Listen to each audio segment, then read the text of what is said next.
we use our almond ghee spread, there are many ways that we could use it. For example, you could just plainly put it on the toast. It has honey in it, so it has a little bit of a sweetness. You can make hot chocolate with it.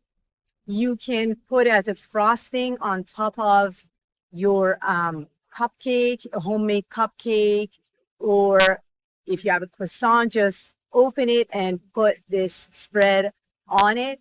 If you want to add a little bit of a boost to your smoothie, you can add a couple of tablespoons of the spreads inside your smoothie.